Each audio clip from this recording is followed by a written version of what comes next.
प्राय जसो बस्छु माटोमै। कारण मलाई आफ्नो औकात याद छ। हो म सनातन हिन्दू। मैले सागरसँग सिकेको छु जिउने तरिका शान्त भएर बगेर ध्यानपूर्वक रहनुमा।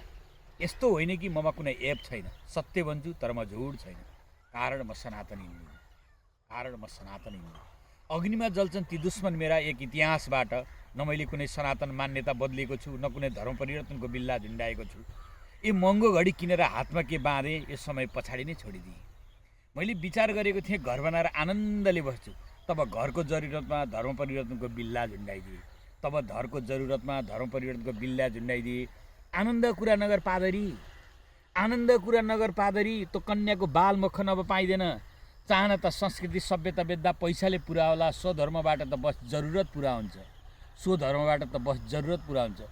जीवनको भागदौडमा किन समयको साथ आफ्नो संस्कृति पनि गुमाउँदै गएँ।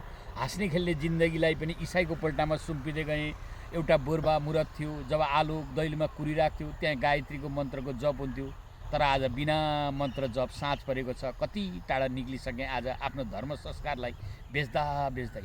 आफैलाई भुलिसकेँ, आफैले ख्रिस्टको भजन गाउँदा गाउँदै। इसाई भन्छन् त दरिद्र छस्, इसाई भन्छन् त दरिद्र छस्। तर म थाकिसकेँ पीडा लुकाउँदै लुकाउँदै। तर पनि म शान्त छु, सबलाई शान्त राख्छु। लापरवाही गर्छु तर पनि सबको ख्याल राख्छु। कारण म सनातन हिन्दू हुँ। कारण म सनातन हिन्दू हुँ। चाहेको थियो यो संसार बदलिदिन, चाहेको थिएँ यो संसार बदलिन। तर बिहान बेलुकाको छाक टार्नबाट मिल्छ फुर्सद नै कहाँ र। हे मेरो मित्र बहुमूल्य घडी लगाएर पनि हेर, हे मेरो मित्र बहुमूल्य घडी लगाएर पनि हेर। तर यो समय आफ्नो हिसाबबाट कल्लै चल्दैन पनि। यसै म हृदयबाट प्रेम गर्ने कुरा गर्छु। थाहा छैन मूल्य वेशभूषा निर्धारण हुन्छ। यदि आत्मै छैन भने त्यसको प्रभाव नै किन, फेरि आत्मा छ भने चिन्ता नै किन।